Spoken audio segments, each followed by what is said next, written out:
ابن بطوطہ 14ویں صدی عیسوی کا ایک ایسا سیاح گزرا ہے جس نے پوری دنیا کی سیر کی ٹھانی اور ذاتی زندگی کو پس پش ڈالتے ہوئے اپنے اس جنون پر قربان کر دیا۔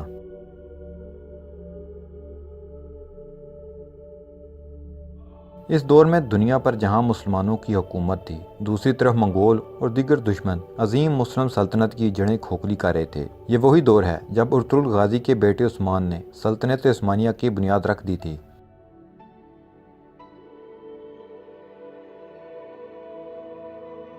اور ادھر ہندوستان میں بھی عظیم مسلم سلطنت قائم تھی، یعنی یورپ سے افریقہ اور ایشیا کے دوسرے کونے تک مسلم حکومتیں قائم تھیں اور باقی اقوام مسلمان حکمرانوں کے زیر سرپرست تھیں۔ اس زمانے میں حصول تعلیم سیاحت ایک طرح سے سندھ کا درجہ رکھتی تھی۔ اس عظیم مسلم دور کے عروج میں مسلم سلطنت کو جاننا، مشکل سفر کرنا اور اس کی تفصیلات درج کرنا ابن بطوطہ کا ایک اہم کارنامہ ہے۔ اگر یہ کہا جائے کہ ابن بطوطہ نے مسلم دنیا کی سیر کی تو یہ بھی غلط نہیں ہوگا۔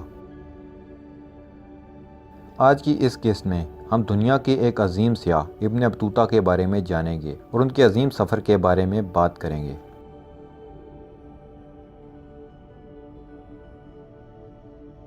ابن بطوطہ ایک عظیم سیاح گزرا ہے جسے سیاحت کا شوق تھا۔ ان کا پورا نام عبداللہ ابن عبداللہ المعروف ابن بطوطہ ہے۔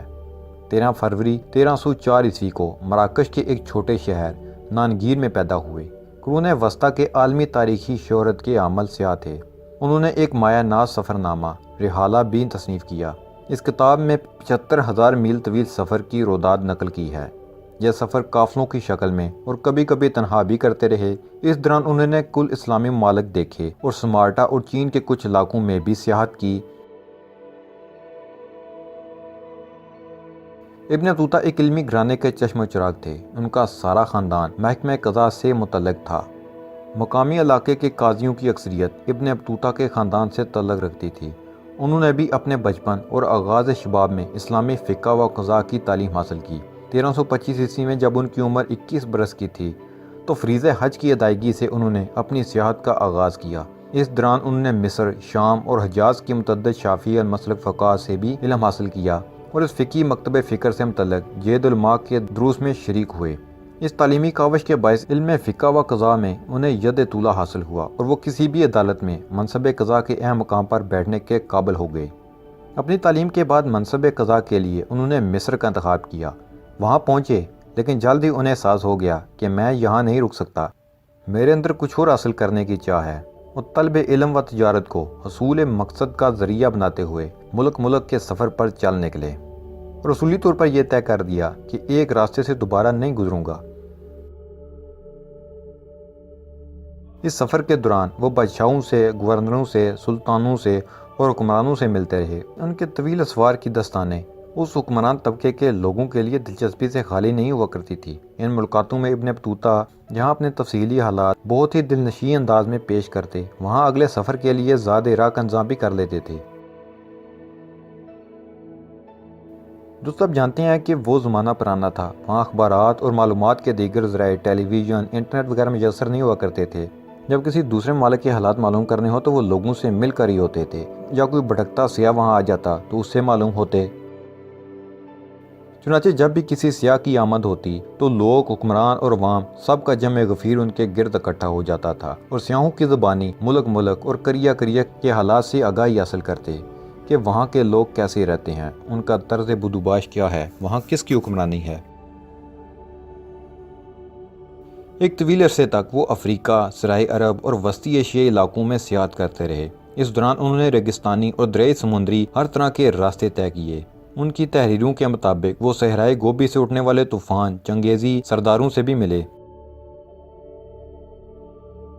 3 سالوں تک حجاز میں بھی قیام کیا، لیکن ایک بار پھر سلانیت غالب آ گئی اور پھر نئے سفر کی تلاش میں ان کی روح تڑپنے لگی۔ اب کی بار انہوں نے سنا کہ دہلی میں محمد بن تغلق نامی حکمران برسر اقتدار ہے۔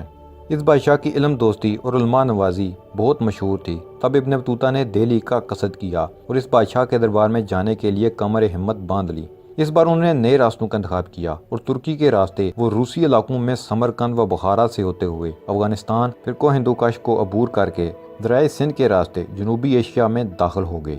جب وہ سرزمین ہند میں داخل ہو رہے تھے تو خود ان کے مطابق یہ 12 سپٹمبر 1333 عیسوی کی تاریخ تھی۔ ایک اندازے کے مطابق انہوں نے اتنا طویل سفر 1 سال کی مختصر مدت میں طے کر لیا تھا۔ دہلی میں آمد سے پہلے ہی ابن بطوطہ کا شعرا یہاں پہنچ چکا تھا۔ ہندوستان کے لوگ بہت بے صبری سے ابن بطوطہ کا انتظار کر رہے تھے۔ شاہ محمد بن تغلق نے دہلی سے باہر نکل کر ابن بطوطہ کا استقبال کیا اور انہیں ہاتھوں ہاتھ لیا، بہت سے تحائف و ہدیہ پیش کیے، یعنی کہ بہت عزت سے پیش آیا۔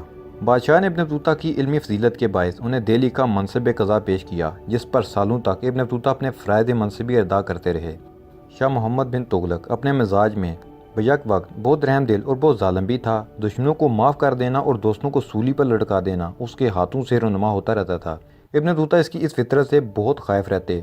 ایک بار جب بادشاہ نے ابن بطوطہ کو مملکت چین کی طرف اپنا سفیر بنا کر بھیجا تو راستے میں ڈاکوؤں نے ان کے قافلے کو آن گھیرا۔ جان تو بچ گئی لیکن سرکاری تحائف لوٹ مار کی نظر ہو گئے۔ ابن بطوطہ سلطان کے خوف سے جزائر مالدیو سدھار گئے اور وہاں 2 سال تک روح پوش رہے۔ تاہم اس دوران بھی قضا کا منصب ان کی تشتری میں موجود رہا۔ مالدیو، بنگال اور آسام کی سیاحت اور اس کے حالات بھی انہوں نے اپنی کتاب میں تفصیل سے لکھے۔ ان ملکوں میں سیاست میں بھی وہ داخل رہے، شاہی خاندان میں شادی بھی کی اور جنگوں میں بھی حصہ لیتے رہے۔ ایک عرصے کے بعد سفر چین کا شوق انہیں چرایا۔ وہ سیتان کی بندرگاہ پر لنگر انداز ہوئے اور وہاں کے مقامی مسلمان بادشاہ نے انہیں درائی راستے سے چین کی سیر کے لیے مدد فراہم کی اور اس وقت کے بیجنگ کا بھی نظارہ کرتے آئے۔ وہاں سے وہ سمارٹا، مالابار اور ابنائے فارس کے راستے واپس بغداد پہنچے۔ بغداد سے شام اور پھر مصر سے ہوتے ہوئے 1348 عیسوی میں انہوں نے اپنی زندگی کا آخری حج ادا کیا، جس کے لیے انہوں نے حجاز مقدس کا سفر کیا۔ لیکن اب تک انہیں 2 مسلمان ممالک نہیں دیکھے تھے، چنانچہ 1350 کے لگ بھگ انہوں نے غرناطہ کا ارادہ کیا، جو مسلم اسپین کا آخری شہر تھا۔ اس کے بعد وہ مغربی سوڈان سدھار گئے۔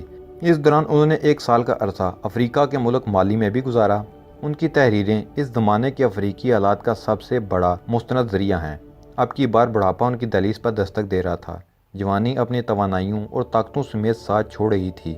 واپس اپنے وطن مراکش میں آ گئے اور بادشاہ کے کہنے پر اپنی یادداشتیں قلم بند کرنے لگے اور اس کے ساتھ ساتھ منصب قضا بھی سنبھالا۔ آخری عمر میں ان کی بنائی بھی جاتی رہی اور 1367 میں یہ عظیم سیاح دائی اجل کو لبیک کہہ گیا۔ ان کے اپنے بھائی گاؤں میں ہی دفنایا گیا۔ ان کی کتاب رحلہ اپنی طرز کی واحد کتاب ہے۔ اپنے زمانے کے تاریخی، ثقافتی اور سیاسی حالات اس کتاب میں بڑی تفصیل سے درج ہیں۔ ابن بطوطہ 60 بادشاہوں کو، بہت سے وزیروں اور گورنروں کو ملے۔ کم و بیش 2000 افراد ایسے تھے جن کے ابن بطوطہ کے ساتھ ذاتی نوعیت کے تعلقات تھے۔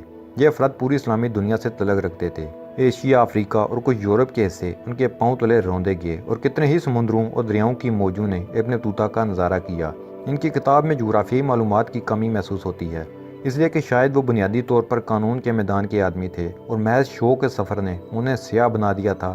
ان کی کتاب میں کسی نئی سرزمین کی تلاش کا ذکر بھی نہیں ملتا۔ ان کے سفر انتہائی دلچسپ ہیں۔ انہوں نے اپنے سفر لکھتے وقت سندباد جہازی کی کہانیوں کی طرح دیو مالائی قصوں کا سہارا نہیں لیا، بلکہ جو دیکھا وہی لکھ دیا۔